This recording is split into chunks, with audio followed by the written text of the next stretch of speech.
All right, good morning, everybody. This is Christopher Dagger, the MA student at the Theology department over here off Bishop Street to resurrect the Off Bishop Street podcast with none other than the host of the Off Bishop Street podcast for 2022, Scott Royle. Scott, how are you doing today? Good. Thanks very much for having me. Wonderful. Headset too tight or? No, well, I don't think I need it. It's fine. I go au naturel today. Yeah, man. So, how do you feel about restarting the podcast, man? It's been a while, right? Yeah. I mean, I think it's a good initiative by you guys. I'm an avid podcast listener. I think that whether it reaches 10 people, 1,000, 100,000, it's always just nice sometimes to hear human voices and to hear what people are doing in these little esoteric departments. And yeah, I think it builds something of a community. No, it totally does. And I mean, podcasting is so big right now with, everything that you can find on YouTube, Spotify, and Apple Music, formerly known as iTunes. There's so much content out there. And, I haven't podcasted in about 5.5 years. So essentially, I got introduced and I really got my hands wet in podcasting back in 2015. Fall of 2015, I was 20 years old, and I podcasted part-time for let's say about 2 years, from October 2015 to about end of September, 2017. And afterwards, man, just life kicked in, man. It was crazy how one project led to the next. And once one of the students in the department actually had the idea to reboot the podcast, which you wonderfully conducted last year. I mean, it was great. So many wonderful guests, which we're probably going to delve into pretty soon. Yeah, I got excited, and I thought, you know what? Let me try my shot at this. Shoot my shot. Yeah, shoot my shot. Yeah, that's fair. So tell me about your podcasting experience. What did you learn the most after so many episodes of Off Bishop Street? Well, I'm a bit curious, and I'm curious about people. Maybe someone would say nosy. So I'm always really curious about sort of what makes people tick, especially those who might have similar interests as me. And it's well, why? I know why I do this, or I think I do, but why do you do this? Those sorts of questions, and what keeps you interested, what keeps you motivated. Because, theology, like a lot of humanities, is kind of a strange pursuit. It's almost childish in a way, because it's I really like this thing, and I just want to read books about that and watch movies about that and learn about that. You feel almost like a kid when you were doing your, you in primary school. I remember we would have a month where we're doing dinosaurs, and then a month where we're doing knights, and a month where we're doing space. It feels like some sort of strange continuation of that, where there, even though in fact there's not necessarily some sort of social impact of what we're doing, or importance, even though I think there is, but it's important to us, and it's important to the other researchers in our fields. And so when I'm talking to other people, I want to see where they come in that regard, where they're coming from, how did this interest start, how did it grow, how did you maintain it, do you still have that almost childlike interest in it, things like that. And yeah, I really enjoyed that process, and it makes you feel like you're not alone in your strange interests. And you learn about people at the same time. Well, I really like the analogy that you're drawing with the childhood colorful fantasy worlds that we would dip into, like dinosaurs on one week, even though dinosaurs actually existed, Knights and Dragons the other week, or I don't know, Power Rangers on the third week, and that kind of these thematic subjects. And it's I like the analogy with podcasting, because obviously with podcasting you get to meet different people, and everybody brings their own flavor to the table. So any podcast episode that you vividly remember that stands out, for instance?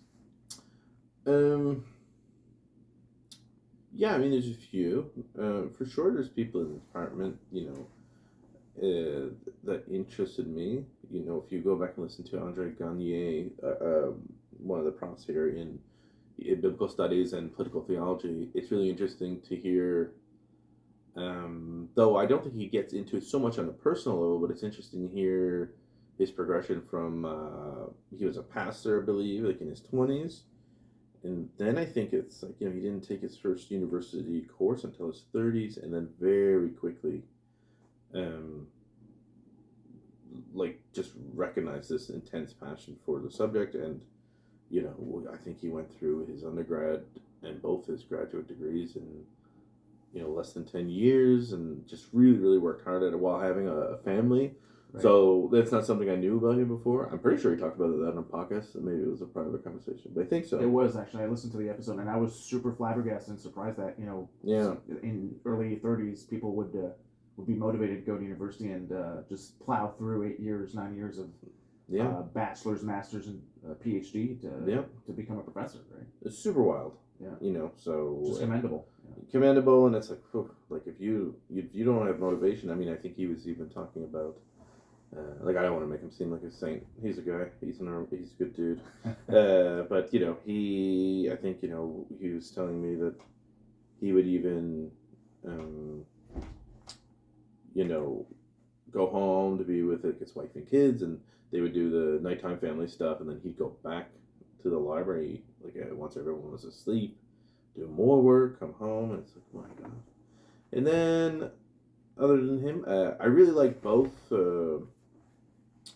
I really like Richard Kearney because I think we had a lot of like-minded ideas philosophically, and I liked his stories about he did his schooling, I believe, with the Benedictines. He was educated by them in Ireland.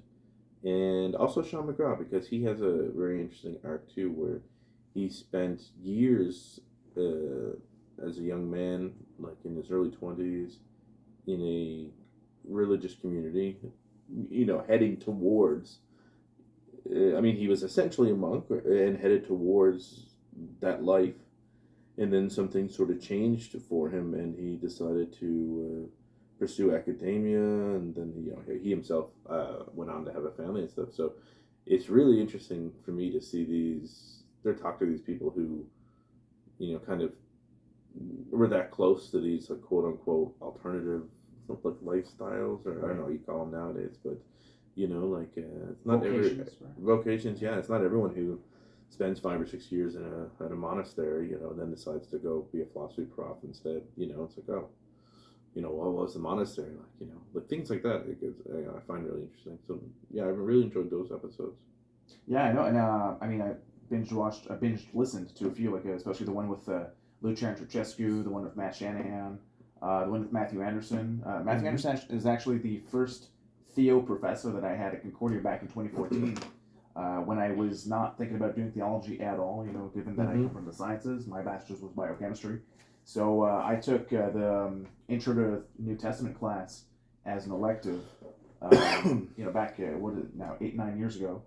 And so Matthew Anderson was the first impact that I got. And it's funny that he would, actually very interesting that he would go to Santiago and film the whole Camino, the little walk that people would go through, the pilgrimage. Yep. Right, and make documentaries about that. So did he actually cover that with you in his episode? Yeah, I think we talked a little bit about that. Sometimes it's hard to know what we talked about in the episode and what I just know about him.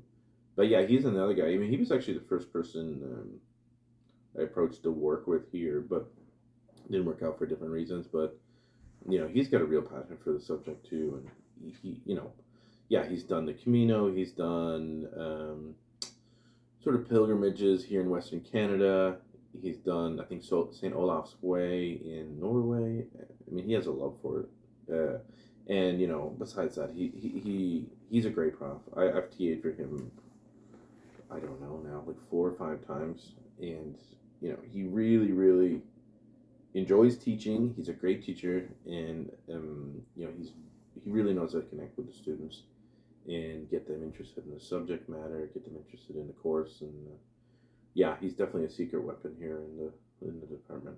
What I do recall is that he's a pretty humble guy, because oftentimes during class he would not take any credit for the teaching, and he would not belittle himself, but he wouldn't consider himself as a great scholar, but he would pose all that credit and prestige to Ben Witherington, the author of the textbook. Sure, yeah. Right, that we were reading for the course. So it's funny to see that that transposition of humility or of prestige onto the author Yeah, of a text instead of taking it. That's yeah. No, I'm not surprised about that, and but now he's getting his comeuppance because he released the book last year, 2 years ago.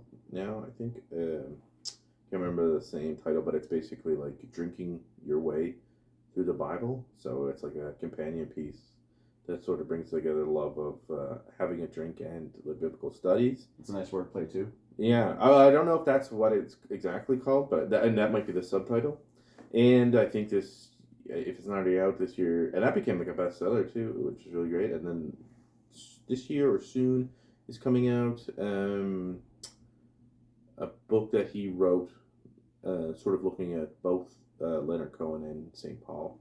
That which I'm super excited to hear to see when it comes out because for my family I think it'll make really great Christmas gifts.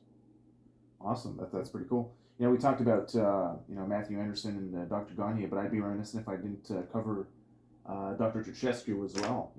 Especially what really shook me was that story he said about almost getting shot right back in Romania. I think that there was some turmoil, political issues going on, and then he was on his way to get into the train and barely dodged a bullet.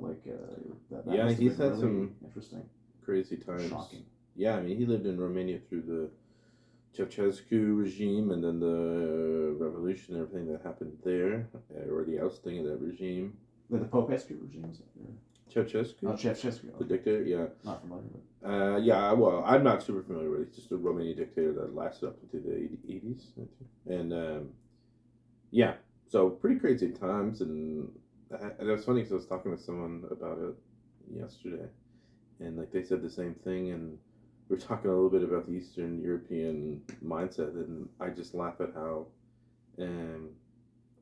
not trivial it seems, but he's not worried about it. It's like, oh yeah, these things happen. Yeah, people kind of get used to it and take it for granted, especially when you grow up in that part of the world. It's common everyday scene, and it's just Yeah, and he I know he does a lot of work in that's theology, kind of based, but because he has an expertise in it, he's often asked to do other things when it comes to writing or being on boards for sort of Romanian judicial and policy things, I think.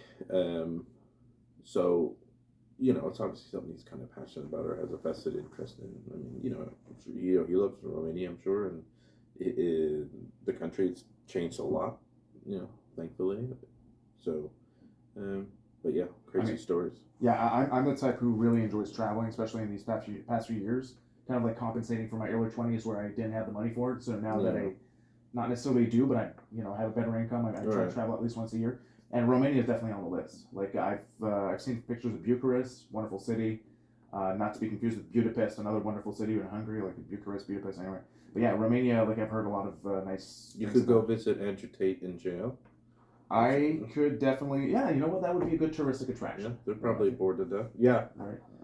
Or go visit the pizza place that was his reason for going to jail. Oh, really?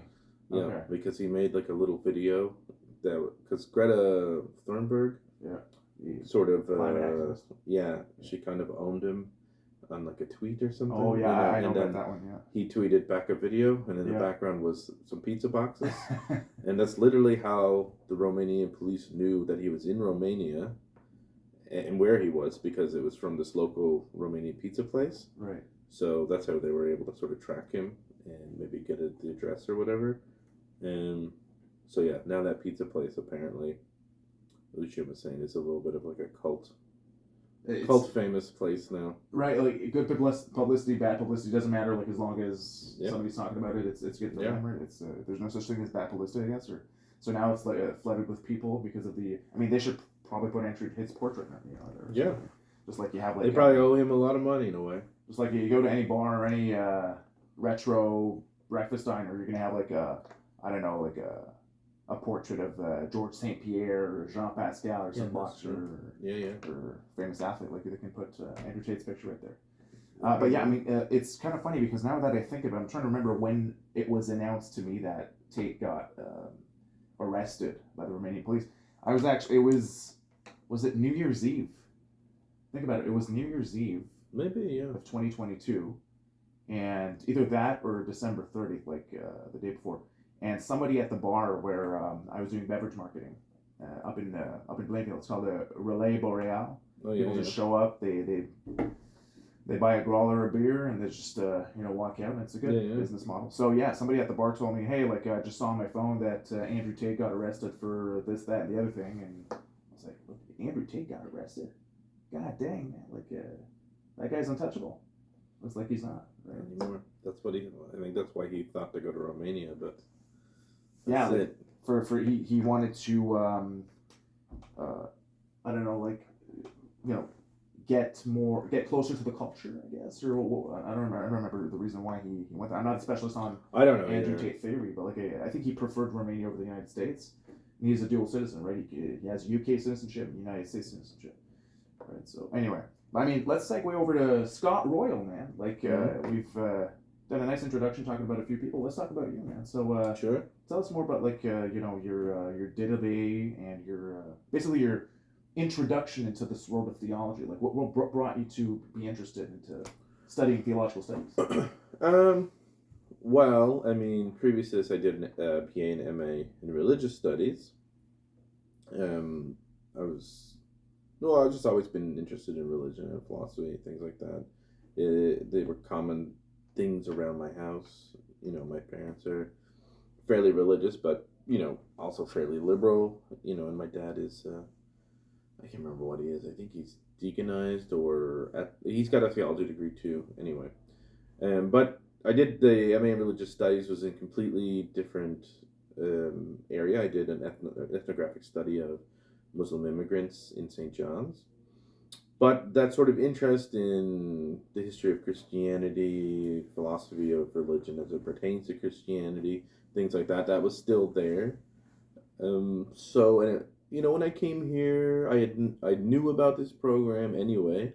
I didn't move here for this program, but like after about a year, I thought like I would, I still have this nagging desire to know a bit more about this kind of area specifically. Religious studies is great, but even the graduate courses I'm taking, I mean, they're very, very wide. Here they're also very wide, but they're somewhat narrowed in on something of a shared tradition, even though it doesn't have to be, but that's the way it is here, which is fine.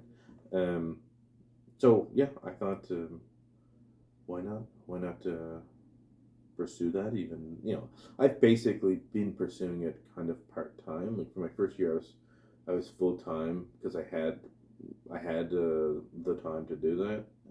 But since then, I've been sort of more part time, which has been fine with me. Yeah, I mean, where do you draw a line between religious studies and theological studies? Like, how would you define that? It's tough, but religious studies scope is kind of crazy. You can go study. I mean, I think like I had a prof who specialized in like Disney, Harry Potter, Star Trek, Star Wars, like things like that, looking at ritual systems and all that sort of thing.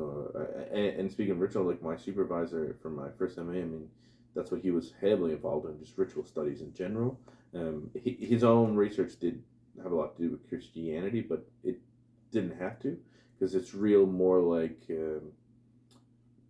the actions that people go through during rituals, liminal space, performance, things like that. I'm not saying, and theological studies, which I don't mean to say is more limited in possibilities in religious studies, but maybe it's a little bit more limited in scope. And in this department, for right now anyway, like sort of tradition that we generally look at is the Christian one. So we're coming from that sort of that perch of okay, we'll start here and kind of go there. So that's kind of one difference, like this, just the scope of what we're looking at, and then you have to look at the kind of history of writing in theology, like, especially with systematic theology, there's a tradition of mm, writings that very clearly state, I don't want to say rules and regulations, but just the ideas of Christianity are put very explicitly on paper, and then theologians from there can sort of take that and decipher, comment, or explore those ideas. So from that, there's just been hundreds and like 1,500 years of tradition of looking at and interpreting past theological ideas. Right. So it's just there's enough material there to kind of have it as its own discipline, like in the same way that it's like, well, what's the difference between, say, history and medieval studies? It's like, well, in a way, nothing, but in another way, it's a completely different way of looking at perhaps Absolutely. similar time periods and things like that. Yeah, no, I definitely agree that scope wise, theology seems to be directed more to the Christian faith, but it seems like uh, religion kind of hovers over a whole bunch of different religions. But then again, I'm talking from an outside perspective because I've never actually done any religious studies at a graduate or undergraduate level, for that matter. Sure. But yeah, it seems to me that theology brings a lot of philosophical and even elements from different disciplines. Like we touch psychological, sociological, anthropological material and kind of blend them in to this 1,000-year-old discipline, right? It's a humanity that existed in the Middle Ages, one of the first university disciplines when monasteries were turning into universities. And I took one of Dr. Rossley's classes, Medieval Christianity, which really opened my eyes to how theology was so impactful of a discipline back then, especially with the rhetoric and dialectic and philosophy. So and afterwards, you had the different sciences like chemistry, biology, physics that were starting to sprout and develop and become the hard sciences that we know in the STEM fields, right? But yeah, theology seems to be so elusive and versatile. Like I kind of bring that up often in class. Like yes, we do look at the Christian baggage, but it seems to me like it dives into all these different other aspects of the humanities and social sciences where it seems pertinent on all levels. Well, yeah, I mean, when I started at university, like I didn't really like where I come from. Like at the time, it was like my parents' generation, like nobody went to university. In my family, the only person I think who has a degree besides me is my dad, who went back later in life to get a degree after he retired. But me and all my friends, we were other generation where they were like, oh, but all of you are going to go to university, because my parents' generation had all seen how there was a huge disparity in pay and ability between like them and people who were what they would just call educated. So, but they didn't care what I did. They just wanted me to go and also in their time, it didn't matter what you did at university. If you had a degree, you're going to get a really good job. It could be in anything. So I was in a good position in the sense that, like, okay, like I have to go to university, which I was hot and cold about, and I can do whatever I want. So then, what I wanted to do was philosophy, and because that was like sort of my main interest, and in a way, it kind of still is. But what I quickly realized. So I started doing philosophy courses, and I think in my undergrad I have more philosophy courses than religion. But what I quickly realized, and why I switched and started doing a lot more religion, and in turn, I guess, theology, is that the scope of philosophy, or what I could never understand, is how it was all like exegesis. We would learn about these ideas, and we would learn, what they meant in something of a historical context and things like that. But really, it was just, this is what this person thought. Here's what Kant thought. Here's what Hume thought. There's Nietzsche. All these sorts of things. And I was always like, but, what about the fact that he lived in, Bavaria in 18 whatever, but they say that this person wasn't a Christian, but then when he died, like on his deathbed, he asked for a priest, like things like that, or like, oh, well, what was happening in that city at that time? Like, of course he was angry, or she was angry. I was always trying to put things in context, and I thought it was weird that philosophy didn't do that so much, and that kind of annoyed me. And then when I went to religious studies, it was kind of like the opposite. Like we would look at these ideas, you know, even something as simple as like, well, Mark wrote that the end is coming soon, like Jesus' return is coming soon. Um, and then like 30 years later, Luke wrote that no one knows when it's going to come. It comes like a thief in the night, and it's like, well, why?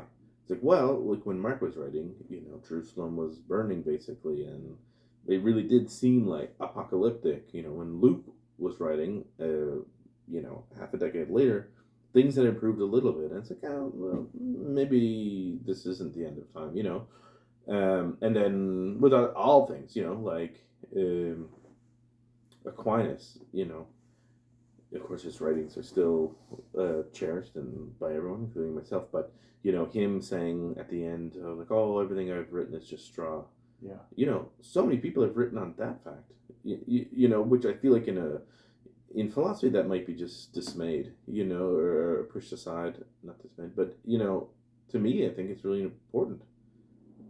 I think that's like an incredibly profound statement. And what does that say about the legacy he leaves behind, like all this work, like to be, I mean, I don't think it says anything about his work in a sense that it actually is straw, but I just think that, how did he, as this like super intellectual and man of faith, get to that point where he was so kind of at one, or he came to this, almost like nirvana point where words and stuff that he didn't need them anymore. And what does that say about the work that came before? Things like that. I really preferred and enjoyed when things were put in context of history, sociology, personal psychology, as opposed to just going, well, this is what the person said and that's what they meant. And because it's like, well, did they really? Let's look at this. Well, I really like that you bring that up because let's say if we take Nietzsche or Kant or Rousseau or whoever, oftentimes when they were taught, especially in the French stage, because there are specifically philosophy classes which have equivalents called humanities in the Anglo Egypt. So when we were learning about these philosophers in those mandatory philosophy classes in Sejep, I went to a francophone Sejep before jumping to Concordia. I don't recall the profs ever, emphasizing on looking at those philosophers in context and trying to put ourselves in their shoes, trying to feel what they were feeling and see what they were going through in their context. And the dangers of that is that, we're going to interpret these philosophers according to our context, which is fallacious and erroneous, right? It's not the correct way to go about this. So yeah, I really like and I think I really started learning contextualization in my first semester here at Concordia doing my MA. Yeah. Because otherwise, people are just going to solipsistically, look at things from their own lens according to their own time, 2023, and not understand what these people were going through. And same goes with the gospel writers. You mentioned Mark and Luke. They were probably writing from their own perspective at a time, 2,000 years ago, when things that were happening were completely different, and their context, their situation was far apart from what we're going through. Of course. Exactly. But yeah, and about Aquinas, I kind of, despite his last statement about calling his own work straw, I really felt compelled, before I started my MA, to buy that Summa Theology. Like I bought it. It's still sitting in my room. I didn't get a chance to read it. It's a super long, encyclopedic sized work of literature. It's huge. And he might have, Aquinas, with all due respect to him, was probably overreacting. I think by calling his own work straw, despite how cherished and revered his work actually still is today, especially in Catholic circles. And it's funny he would say so before even completing it, like not even bothering to. But I'm pretty sure he was sick as well, So well, the thing is that he might call it straw, but even for him, he had to go through that process before he could have this realization or actualization that it was straw. It's only straw after the fact, but the process still had to be complete before he can come to that end. So it's kind of weird. It's like crossing a bridge and then turning around and saying that the bridge is pointless. And it's like, well, it's pointless now. Yeah, you're on the other side. Right. You're fine. Like But So that's I find that sort of stuff interesting, and like you say, yeah, it's just putting things in context. And it's funny because that's what I think theology does now, because more than we anything else we do, probably it's when we're talking about the modern world, when we're talking about morality, especially these days, because we face it so much more constantly than we ever did before. I don't know, maybe every generation says that, but every day we're faced with moral dilemma. We're faced with political strife. We're faced with things and like distortions in the media, and it's like we really have to look at these things in multiple contexts. I don't know if you can say appropriate context, but multiple sides, multiple contexts, and really discern using critical analysis. What's going on? Like how can we help to alleviate these problems? Do we send guns or do we send food or do we try? Do we try to talk or is talk useless or do we suppress right wing, fanaticism, or is that just going to make that fanaticism like grow even stronger? Is the suppression just going to be gasoline on the fire? Like things like that. Like I think theology does a good job at combining sort of what we learn in history with what we've learned about the human psyche with what we've learned about human belief. If you want to separate that a bit from the psyche and how people can be motivated by these beliefs to do both bad and good things. So, and that's like one of the things I really like about it. Yeah, no, definitely. I mean, as I mentioned earlier, it kind of brings these different disciplines together, and combine the human psyche with history and how that there are societal effects that may ensue after all these different things. Like it's definitely an exercise in understanding context, as we talked about earlier, and it's super hard. It's really hard because if we don't experience it firsthand, it's harder for us, the readers,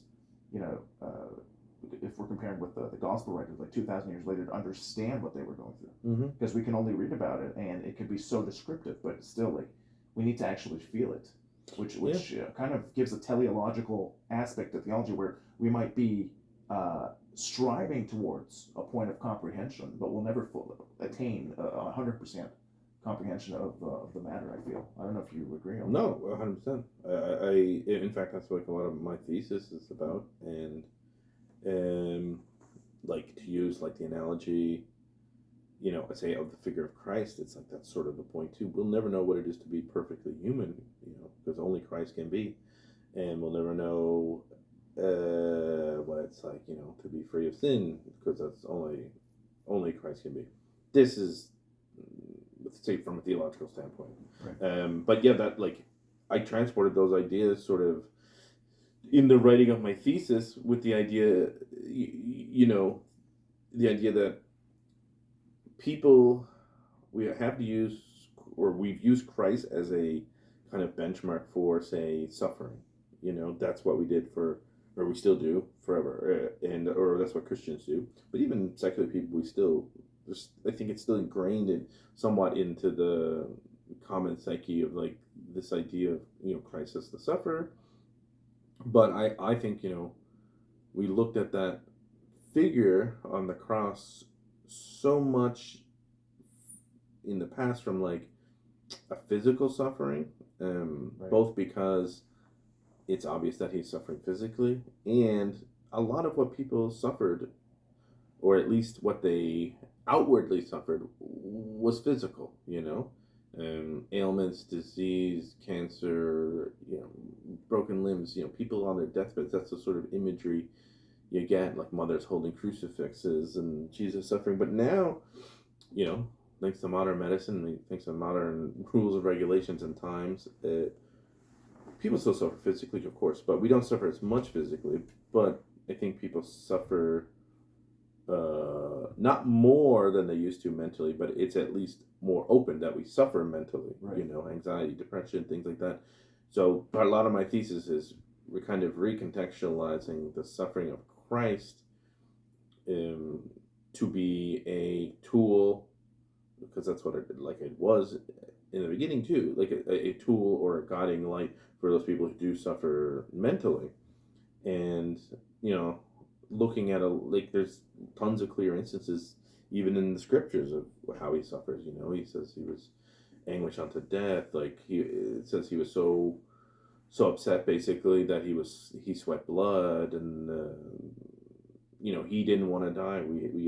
Vincent, Lord, take this cup from me if it be your will, but if not, basically I'll go through with my destiny. But it's not like he wanted to die, so he was tempted. He suffered mentally. He suffered anxiety, all these things.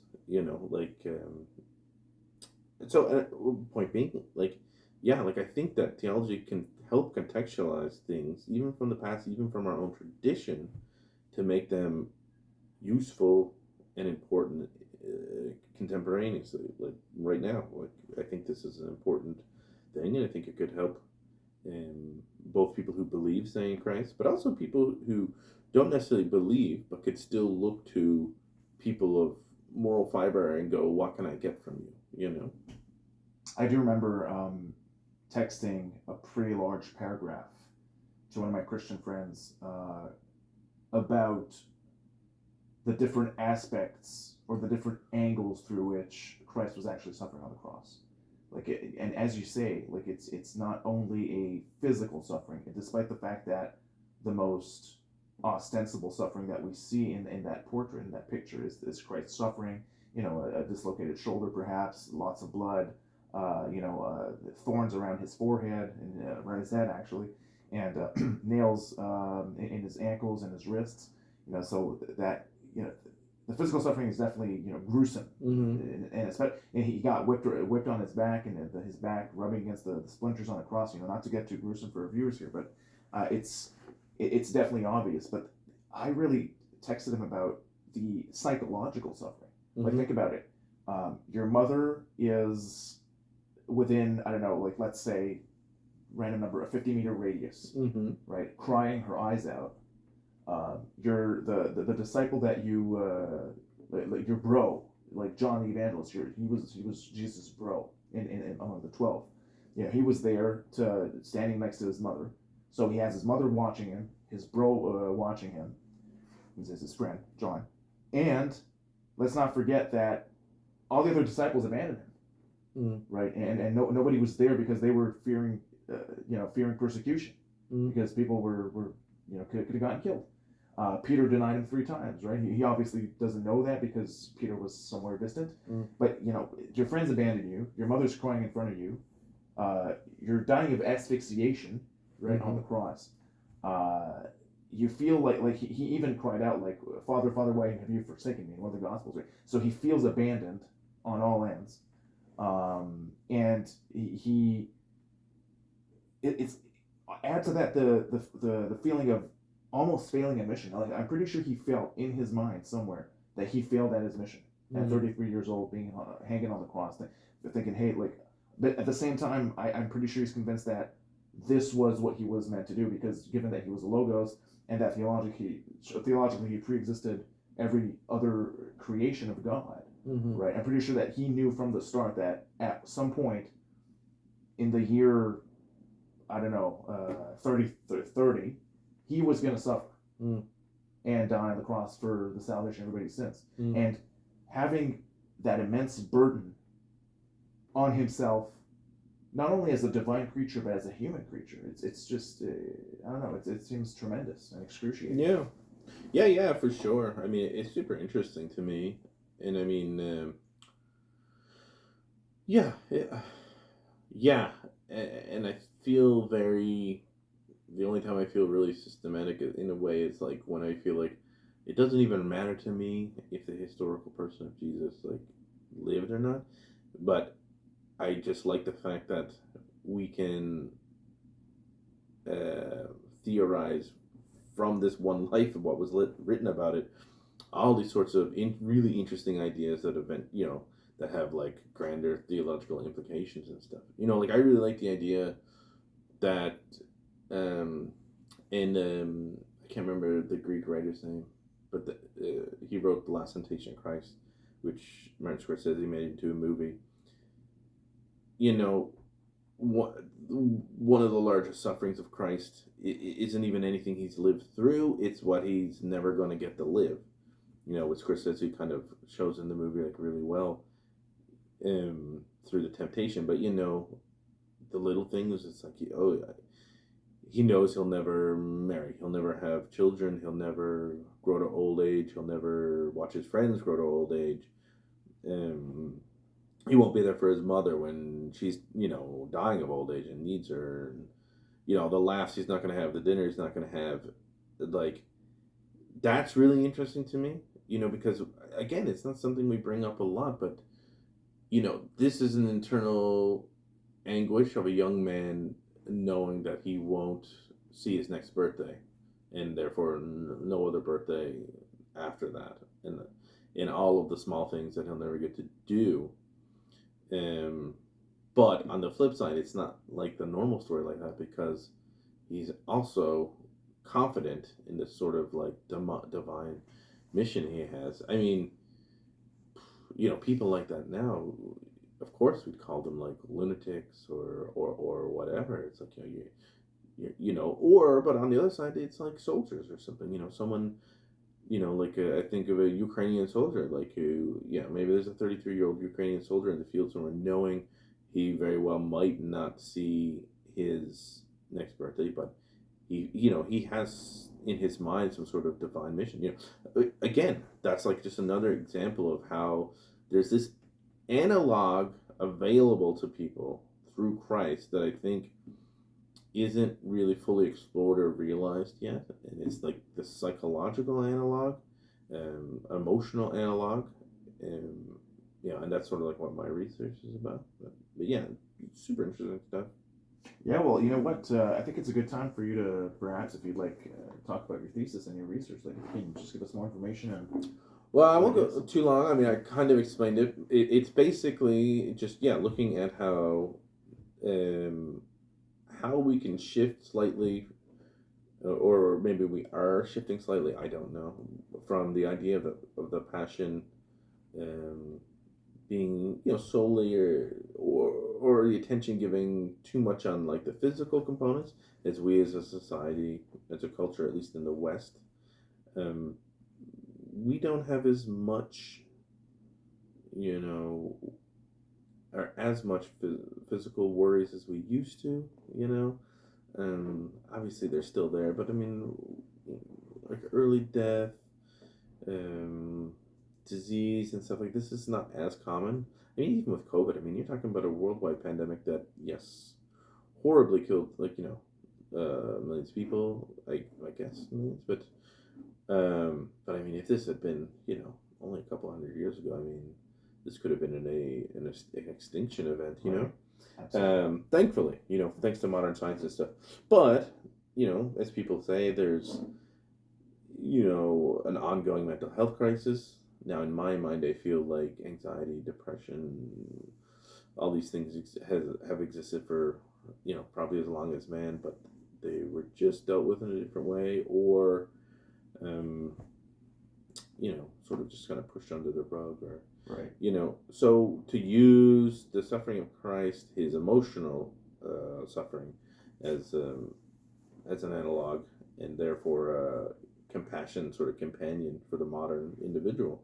And in doing that, I look back at it's, so in a way, it's a really like a Christological research, and I look at kind of a few different thinkers, but they come off, I feel like, more as meditations, because I'm not trying to trace a line from one to the other to the next, and then for people to come back and say, like, why didn't you have this person? Why didn't you have this person? It's like, well, I have these people because, I think they have certain things in common, and I like the way they write. I don't, but like Cyril of Alexandria talk about Soren Kierkegaard, a Danish philosopher, Right. and Bernard Lonergan, 20th century Canadian philosopher. You know, I like the way they I like the way they write about the human experience, and I think, in all of them there's a little bit of anger, but also, which I think is normal for people who try to understand the human experience, because it's, largely unfair, There's not a lot of justice to the way we feel, despite how much we give out, say, into the world. And yeah, and some of them, like Kierkegaard is not writing explicitly on Christology, but he does write some very interesting things on anxiety, and in fact views anxiety as this really interesting form of almost like proof of our own freedom, and that it sort of keeps us straight, and it keeps us mm, and remembering, why we're here and what we're doing, and it's not something to balk at necessarily. So I really like that, and yeah, so I'm trying. It's tough, but I'm trying to integrate all these ideas into some sort of cohesive thesis. I mean, halfway through my master's, I kind of went more back to an old love, which is like kind of looking at um, medieval writings. I would consider myself a medievalist, and if I do further graduate work, it would be in that field. But this Christological thing, I think it's just been something that's been building up in me since I was a kid in a weird way. Like just this idea of like, well, because I think people who always ask it, if you're Christian or if you're whatever religion, maybe you ask this of the heads of that religion or that philosophical thing, but it's like, what do you have to offer me, or how are we the same? Um, it's and maybe that's not a nice question to ask, or that's not what we should be asking, but I think people ask it anyway. So for me, this was like more of a personal investigation into those questions, and it felt like something I had to get through my system, and then I could move on to more impersonal, but to me interesting kind of academic investigation. Well, yeah, I mean, for sure, the fact that you may conjure up some personal relatability to your topic seems super interesting, because it definitely, you're definitely going to be passionate about it in some sort of to a certain extent, let's say. And the fact that you've tried to personalize it and ingest it and digest it in your own being to understand how it relates to you and how the affinity lines up. I think that makes for an interesting thesis, because you get to showcase a lot of your own baggage into the thesis. You can correct me if I'm wrong on that, but no, I think that's fair. I mean, even choose for a better me, read at the end. Yeah. I mean, it's like it's not something I'll ever write about again. It's not something I'll ever want to explore again. But and maybe, like, to answer the earlier question, maybe that's why I was drawn back to do another master's, because I didn't answer that question in my first, and it's still it's still dogging me, but it definitely let me come to some sort of conclusions on the nature of Christ or Christs. Like, I really like how Richard Rohr, a Franciscan writer, talks about how there are multiple Christs, and these Christs exist for the people as they kind of need them in their different cultural contexts and stuff. Multiple messiahs, basically. Yeah. But like, so for me, it's fine to take this Western approach because that's what I grew up in, but still, this idea of like faith. I used to read a lot about faith and science, and I could still understand why you can have faith, but believe in all the things of science. Like, that was never a problem for me. It was just more like the concept of faith, in the sense of, okay, we just believe, but yeah, it's not even like about the proof. It's just like, we just believe. How do you just believe something? Just believe it, just believe it, just believe like that. It really felt like just opening a door to like a dark room to me. Like, like I said, like, it's not that I need proof or anything like that, but it's like, okay, I don't need proof to believe, but how do I believe? But then, I don't know, for me it kind of came down to like, well, that is what faith is. It's even that question constantly, it's, or circling around it. It's not like flicking a switch and going like, I have faith, I don't have faith. Like, faith is it's just like, it is like that dark room, but it's just like being in the dark room and walking around dark room. It's like, I'm in here, I can't see anything, I don't know what's going on, and I think a bit of that comes out in the thesis, and it was interesting for me because I'm not like that sort of person.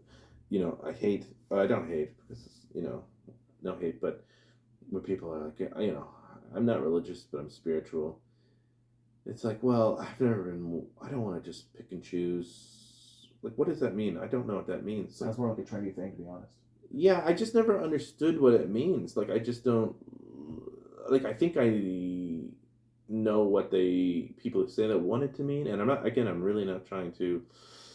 And I'm certainly not saying, oh, you shouldn't be spiritual, you should be faithful, or you should be religious, or something like that. Like, because I get it, and I also feel like, oh, I'm spiritual, but I still don't like it because it's still like I don't know what it means. Like, no, I don't believe in the wind, carrying me a message, but I do believe that nature reflects some sort of beauty that's like incomprehensible to me, and that points to something different, greater, or first creator in Aquinas terms, or first mover in Aquinas terms, or something like that. But yeah, the point being that I kind of came to this realization that faith, it's more of an active pursuit than any sort of like I'm a registered liberal or I'm a registered conservative. Like, it's not like that for me anyway. But it is like, it's just like I said, it's just like walking around the dark room constantly. Like, I don't know what I'm looking for. I don't know if I'll ever find anything, but like, I'm in here. Like, I'm good. Right. I mean, and to me, faith seems more like an incremental process of development, right? On a spiritual level, but also on a religious level. I feel like faith is something that, like you said, you can't just turn off a switch and have faith. It's something that grows as someone asks themselves existential questions to get somewhere. Like it's very uh, it's very gradual. Like it's something that somebody builds up. Obviously, parenting has a huge role, right, Mm-hmm. in that. Like I also come from a background that with religious parents, like Christian parents, and faith was taught to me, but like I had to question certain aspects in order to be where I'm at today. And even at 28 years old right now, I'm still asking myself different questions to see how my faith is going to evolve. Like Yeah. it's not a black or white thing. It's something that's in a total gray zone, a pretty large gray zone. Yeah. So, and that's pretty interesting. I want to go back to one of the points that you brought about Kierkegaard, and you can correct me on this. It seems to me that he gave a positive label to the issue of anxiety. Uh, when you said that it kind of helps people think, Mm-hmm. right?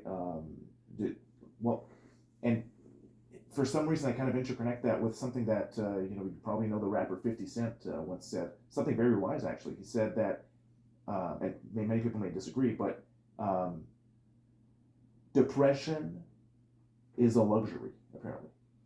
In his words, Yeah. like it's a luxury. Like if you have time to be depressed, in his words, that would be like a luxury. Yeah. Right. Sure. Because a lot of people are Yeah. too busy too busy to be depressed. Yeah. No, I think that's really true. I mean, of course, deep, I think the depression and anxiety, so I think these are very real things, and that a lot of the times it is brain chemistry and things like that. And I'm very pro medication for people, and all that sort of thing. But for me, I remember when I was a kid. Actually, I was in Taekwondo, and my instructor, he's a psychologist, and he said something like, Taekwondo, he was like, half the problem with people is that they have too much time to think. They're just thinking too much. Right. And, besides the fact that I do think people should, do the things that they have to do, counseling wise, psychology wise, medication wise, treatment wise, everything, reach out for God's sake. There is some truth to that in the sense that, one thing we don't do ourselves very much favor with is just letting these sorts of things ruminate and ruminate. We just have them in our heads, and we overthink, and we overthink the overthinking, and that there's a huge spiral, and it gets people in these depressive modes. Because in a way, I think people do. We're not out working in the field all day like we used to, and coming home exhausted with enough time to have supper and basically pass out in bed, and then the rare nights we have off, it's like we're just so happy to spend with our friends and family. I mean, life obviously is really weird now and really different, and even but we're like we always have time to think, even when we're doing things like, scrolling Instagram. I mean, scrolling Instagram, there's not a thing that takes up your intellectual capacities. If anything else, it's just a device that makes you ruminate even more Absolutely. on these thoughts that negates them or reinforces them, especially negative thoughts. If you're thinking, I'm not feeling so good about myself today, scrolling through Instagram, it's not distracting you. It's just reinforcing everything you've been thinking about yourself that day. It's like, oh, you are not good enough, or you should feel bad about yourself. Look what all these other people are doing. Things like that. So, I mean, it's tough out there now for people, especially overthinkers. Well, yeah, I mean, social media in and of itself could take a whole podcast episode because um, it's such an anxiety inducing thing, despite all this positive aspects that can come out.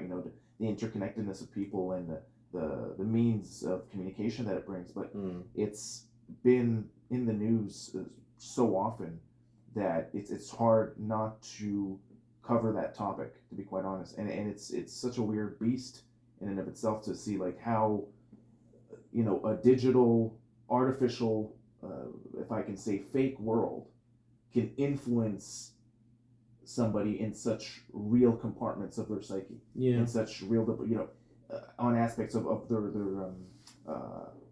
self-esteem, or even their financial. Like when somebody rocks, I don't know, a nice car on Facebook or Instagram, like people get jealous. People start to want what other people have, and it kind of plays into these primal aspects of the negative side of human nature. Like jealousy, envy, animosity, or that kind of thing. Mm-hmm. And it's something that I'm not sure if there could be any theological links right there, because that that's super interesting to see how theology can actually tackle the human aspect, and see how theology and the way that people think in the theological bubble could actually be therapeutic when you think about it, when grappling with all these different effects of social media. And I don't know, what do you think about it? Do you think there can be bridges to be built here? I think so, yeah.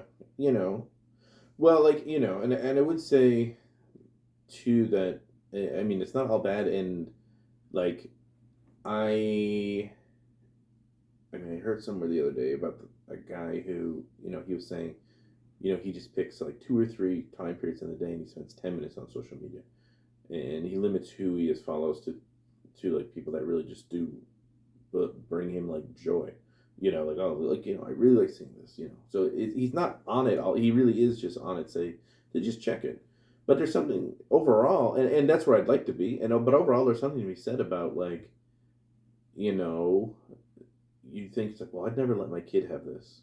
Right. So you never let your kid have this, but you have this. Like, so it doesn't make sense. You know what I mean? Like, if it's bad enough that you wouldn't want your kid on it, like, why are you on it? That sort of thing. Or on it so much. The bridges, for sure, like both in actual practical ways. Like I follow, say, accounts that are theological or religious or whatever, and as a student, it's great. You can hear about papers and stuff from. But if you're talking like more like, is there something that these accounts say are accomplishing from a theological perspective? Yeah, I think they do build a community. Especially for people who don't have access to a physical community, or people who are not of that kind of bent, but still want to be part of some sort of community. Like I know there's a guy actually I follow, and his name is something like Urban Hermit or something like that. I can't remember. But anyway, he's a retired Catholic priest who lives in the American South, and he calls himself Urban Hermit because he is essentially an urban hermit. Like that's the life he's chosen to live. So he lives at home by himself. He's retired in his apartment, and most days he'll post sort of like what he's reading. He does a lot of studying of theological texts, and he tries to limit his kind of interaction with the outside world. So he doesn't live in a quote unquote hermitage. He doesn't. He isn't cut off completely. Like he will go out to dinner sometimes with people and do things. He isn't cut off completely from the outside world, but he's chosen to actively live something of a hermetic life. Uh, on the flip side of that, sort of ironically, is that he displays that life on Instagram. Right. That's what I was going to get to that, but yeah. Yeah, but it's like it's interesting because it serves a couple purposes. Like I guess for him, it does allow him to feel less alone. Maybe in a way, maybe that's why he's doing it. I have no idea. But also, it allows us to sort of share in this hermetic experience, even though we're not going through the motions of a hermit.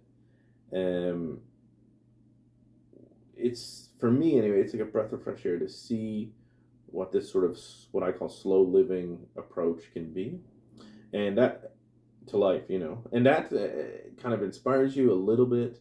And in general, like I've been using that phrase a lot in my personal life lately, but like this, I'm very into this kind of idea of slow living, and say from a social media point of view, I try to follow people who do this. So instead of seeing these reels about people and everything they do in a day, and they're getting Starbucks, they're getting checking their email, they're doing this, they're doing this, they're doing this.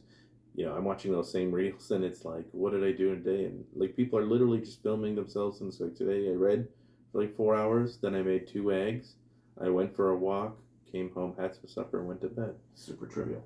Yeah, but it's great because it's like it's so much more realistic, and it finally, like, on these platforms that are literally designed to sell you a life that in fact no one really lives, and to sell you the products that those people purport to use in those lives that no one really lives. People are sort of fighting back and showing you like, well, this is, for me, this is what life is about, or for me, this is how I live, and I think those sorts of things are great, and I think there's theological implications on both sides, good and bad. But yeah, like they're becoming slightly more. The possibility to use them as almost contemplative devices is getting more and more realistic, and that's where I've been gravitating to with my own interactions with them, which has been rewarding. Yeah, well, I mean, that's good that you're able to monitor your social media consumption, because it's well, trying to, but I mean, it's hard. It's like it's like, how do you not be addicted to these things? They're designed to be addictive, right? That's for people who are much smarter than me, especially when it comes to these sorts of things in brain chemistry and technology, have designed these things to get you addicted to them. So it's like, you got to be really good to not be. Well, I mean, I know you do a lot of jujitsu, right? Does that help you like get through these hassles or these? Yeah, I will say. Media, like, yeah, no, I know what you mean. Like, I know.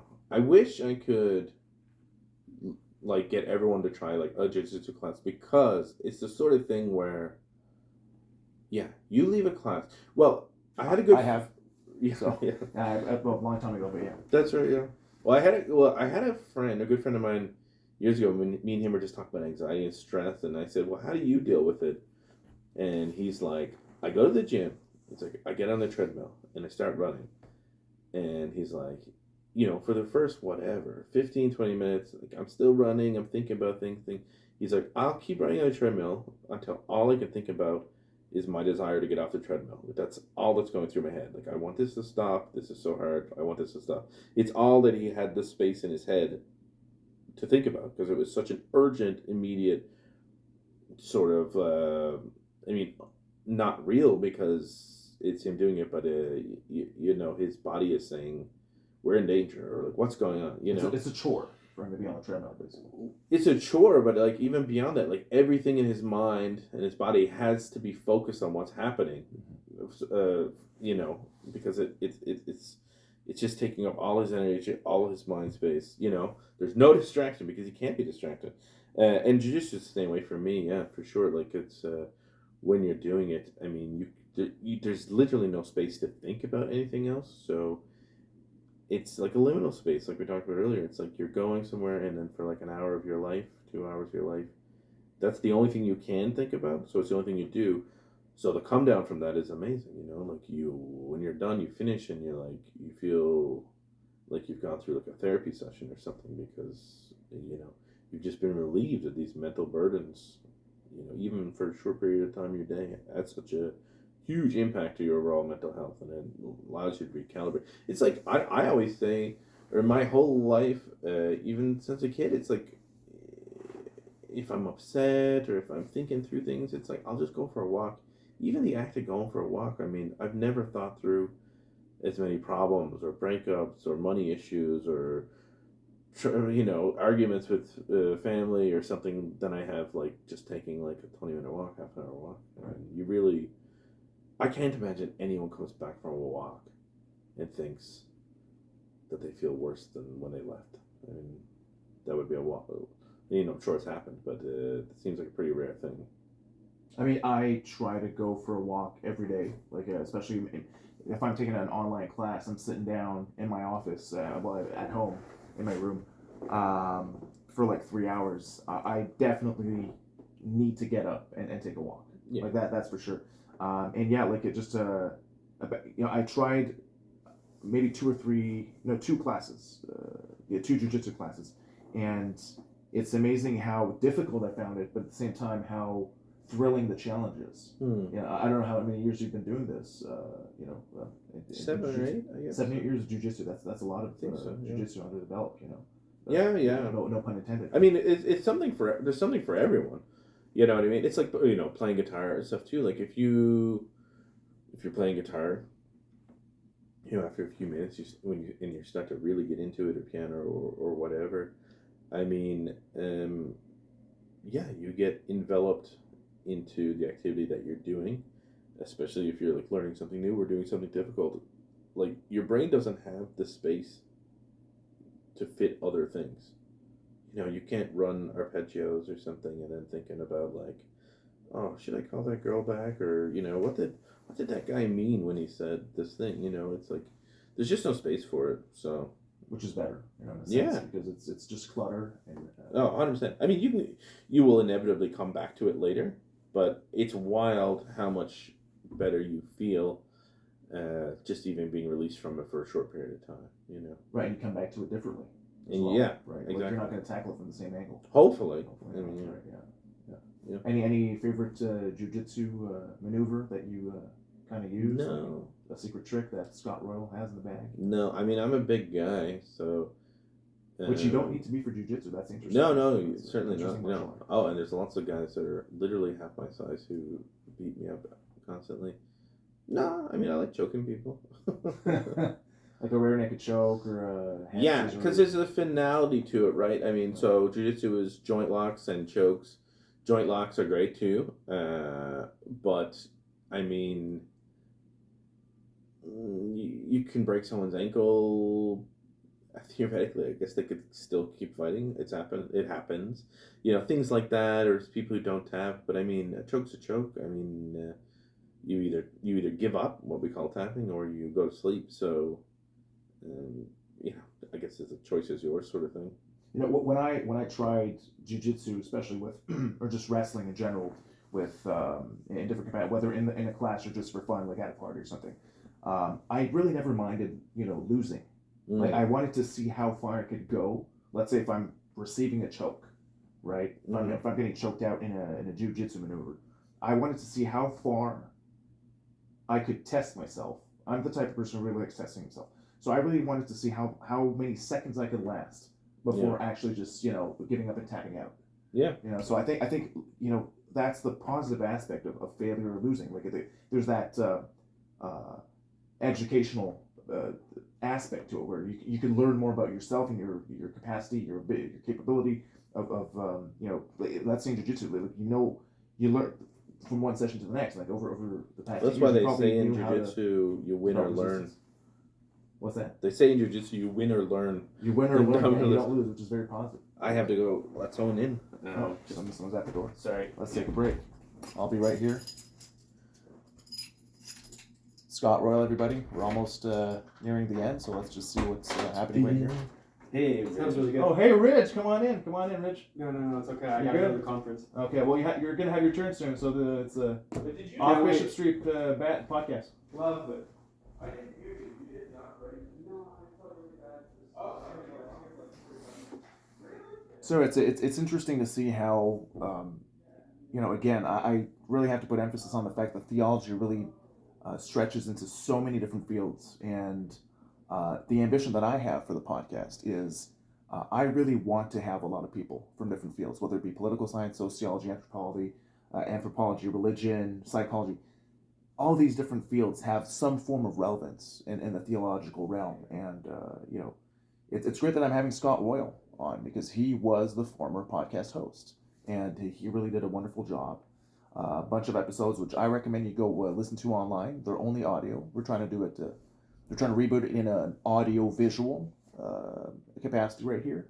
So yeah, it's super interesting to cover all these different things. For those that are wondering what this room is all about, now you probably don't see any portraits, despite that there are a couple of framed pictures right here. This is the Bernard Lonergan Center, right? It's a very small room dedicated to the great Catholic priest Bernard Lonergan, who is one of the pillars of our MA. Right, we study him in depth. We dedicate an entire course on Bernard Lonergan. So I suggest that you guys look him up because he might be very pertinent for your fields, especially if you're in the philosophy and then the philosophy vein. Right, if you're interested in philosophy, he's a great philosopher, great Catholic thinker. So so we're just waiting on Scott Royle to come back. And we're probably going to have a lot of guests from the theology department as well. I'm thinking about Rich Shukroon, who just popped in here at the doorframe. So he's covering Lonergan a lot, big Lonergan fan. We might have Zachary Bourgeois. He's another guy that I have on my list to see like what he can bring, especially with politics and the religiosity politics on Reddit. Oh, Scott's back. How's it going, Scott? Good. Went out for a breather a bit. It's good to stretch out your legs a bit. Yeah. Which I probably have to do soon. But had to go to do some of my work duties for a quick second. Right. Yeah. So it's great to see Ridge. Like I'm very excited to have Ridge on the show. Yeah. Give the idea to him as well for him to be a guest. And I can't remember exactly what his research is in, but he has told me about it before. Like I know a little bit, but I don't even want to try to say because I'll get it wrong. Well, actually, it's super it's interesting. Everywhere around us. Like it's really going to be about Lonergan. Like if you look around, like a lot of his friends his books are down there.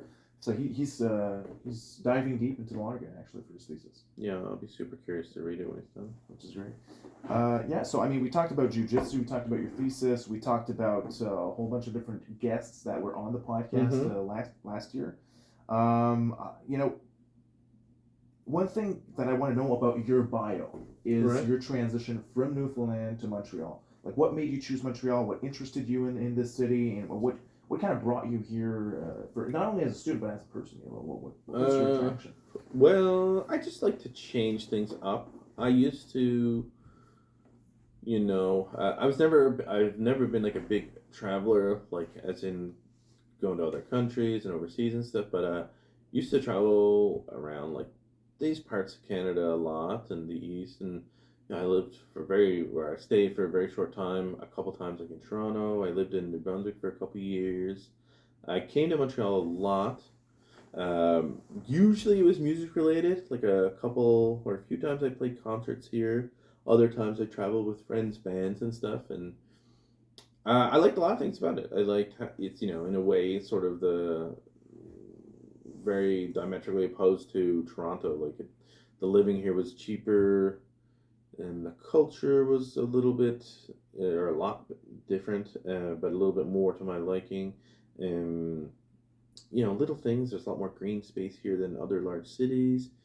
It feels like a large city. It feels like a large version of, St. John's, like the capital of Newfoundland, where I lived for many years.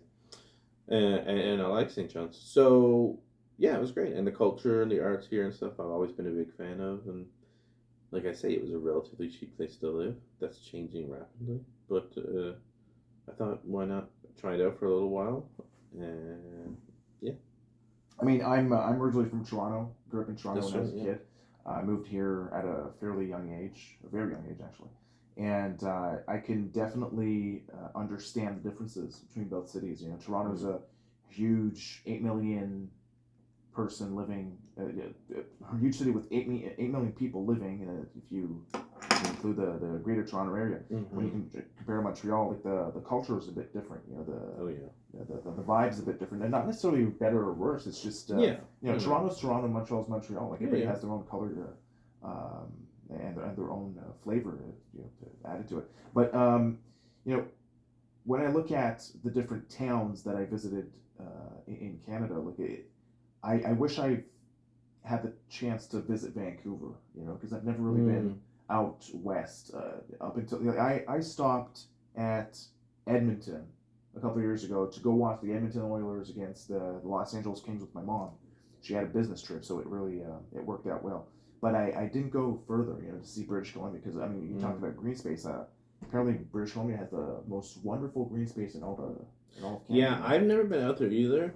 And actually, my best friend's been living out there for a couple of years, but now he's moving back to Newfoundland. So now I'm like, maybe I never will go out. But I think it is like sort of a place like, if I had gone to BC, I probably would have wanted to move there. Because it has a lot of the things I really like. You're next to the ocean, so I kind of check that box again. The winters are mild.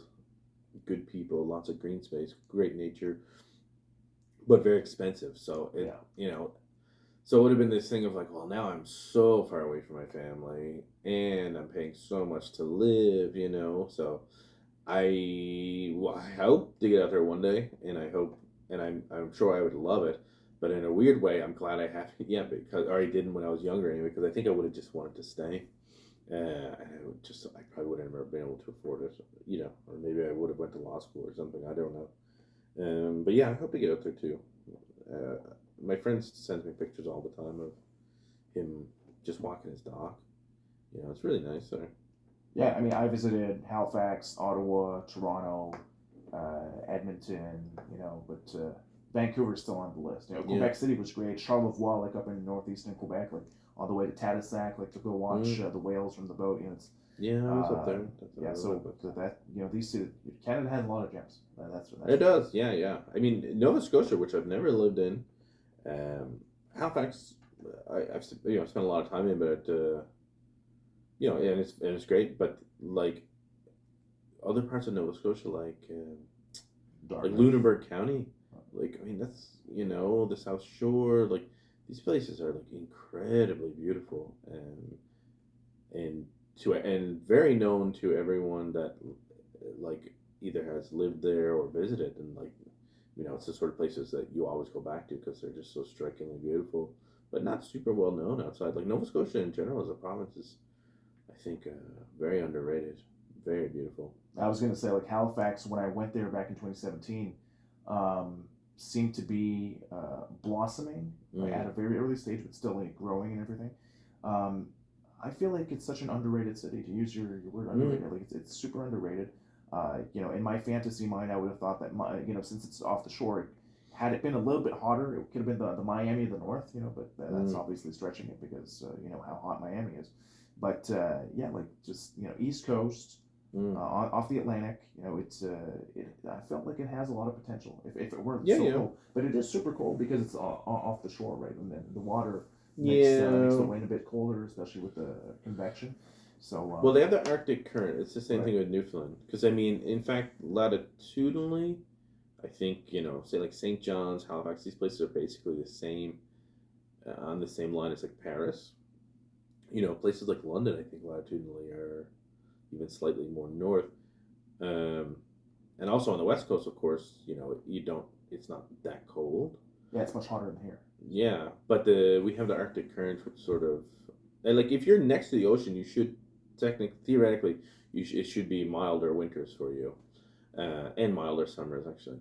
But we don't really get that just because the Arctic current, we have it works the same way as like a air current, but it's kind of it just cools everything down a little bit more than maybe than certainly it would be if it wasn't there.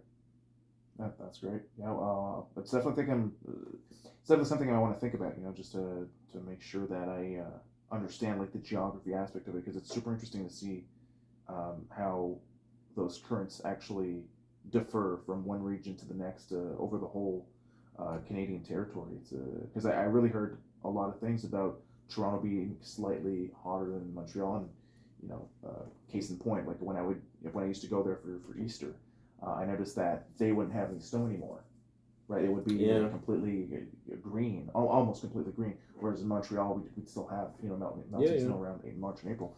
And Yeah, it's same for Vancouver. crazy. It seems to be like a bit hotter over there in BC. So it's I've yet to look at because I plan on moving and probably living somewhere else. That's something that's up in the sky for me right now, up for grabs. But yeah, like I mean, I'd really like to segue into our last segment. I mean, what does the holder? Sorry, what does the future hold for Scott Royle? Oh, I don't know. I mean, I'm here now, and I have like a young family, and I work here at the department full time as the assistant to the chair and program directors. I can't imagine I'll ever kind of stop learning or doing programs. I really enjoy it, and I enjoy the process of it.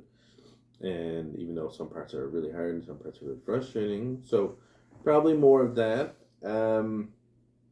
Where I'll live, I don't know. It probably won't be Montreal or any big city because I'm not a big city person, even though I love it here and I've loved my life here. Yeah, I could see myself in a few years moving somewhere either in rural Quebec or Newfoundland, and all of this is work dependent. And yeah, Anything outside of Canada, like the States or Europe or Asia? I have no desire to live in the States, but I would maybe um, visit, of course. I do have something like I'm a huge like Anglophile. Like I really like all things British Isles and Ireland. Uni Jack. Yeah. I find I just love the history. That's like what I usually research, and the culture, and the comedy. Like it just clicks with me. Newfoundland is a fairly evenly split Irish English sort of place. So there's a lot of that. I think the way people are and the way people are towards each other, we have a lot of that, which is very different here in Montreal. Like a lot of people, they really think you're really making fun of them and stuff, but Well, Montreal it's is super it's cliquish. not our culture. Yeah. Like, So, but I wouldn't you have to find a mind. group. But the point being is that I wouldn't mind it if I ever had enough money to retire to like, I'd never have enough money to like buy or move there probably, but to spend a bit of time in England or something, I think would be really nice. Like an extended sort of like apartment swap when I'm like 65 or something. But yeah, that's about it. When I look at Americans, it's funny to me, not to open a can of worms or anything, but it's funny to me how people are moving from states like California, Illinois, and New York, and moving over to states like Arizona, Texas, and Florida. And they might have the reasons for it, which I'm not going to delve into at this point. But it's interesting to see that migration going on. I'm not sure if the same might happen in Canada. For instance, I don't mind moving to the States if it were those particular states, like Texas or Arizona, Florida, or even Tennessee. Tennessee is actually at the top of my list for laundry list of reasons. But yeah, I mean it's crazy how things may change. Even a year from now, I don't know what's going to happen. Like I'm at the end of my master's. You're also at the end of your master's degree. So am I going to jump over to PhD, which I hope I do? Am I going to, start working again? A lot of questions are up in the air, and I'm definitely going to be running the podcast for the short term, in the near future. So that's something I'm wishing on continuing. So, yeah, any final thoughts, bro? No. I mean, I'm glad you guys have revived this and are carrying it on. I think it's a good idea, and like I said at the beginning, like. And I think even to tie it in while we're talking about social media, like I think it's really, really important for people to hear just kind of like, and it's not diminutive because it's when I did it is what I felt like, like just like small voices in the wilderness sort of thing. Like we hear so much these days. Everything is big opinions, big thoughts, big media, politics, or influencers. Like no one. It's so hard to just find individuals who are just trying to express their love and admiration for something like, even if it's just like their studies in theology here at Concordia University. So yeah, I think things like this are important, probably more important even than we kind of realize, and yeah, so I'm glad that you guys have taken it up again and are doing it. I think it's great. Well, I'm happy to do so. I mean, I'm very passionate about it, and like you said, like there are a lot of things and issues to iron out, and it does require a lot of thinking, a lot of dialogue, and I think it's very important to open up these different dossier, these different folders, Yep. and understand like, well, what exactly are the contents, like going in depth, in the nitty gritty. I think it's very important to use that critical thinking and dive deeper. So yeah, I mean, thank you so much for being the first podcast guest for at least my strand of podcasting, which I hope to continue. And I'm really glad that I'm Off Bishop Street 2.0. off Bishop Street 2.0. I couldn't have said it better myself. Yeah. So yeah, and we're gonna have Nandam tomorrow. Nandam Gunan. He's a Nigerian pastor from obviously from Nigeria. He's from abroad. He's definitely from Africa. He came to Canada very recently, actually. I think He's going to be my yeah. second guest. Same time tomorrow. Thank you so much, guys, for listening. I know I stuttered a lot, but it's probably because I'm still rusty for after 5.5 years of not podcasting. Yeah. And yeah, hopefully you guys tune in pretty soon and keep it easy or take it easy. And thanks for having me very much. My pleasure, Scott. All right, it's a wrap. Boom. Boom.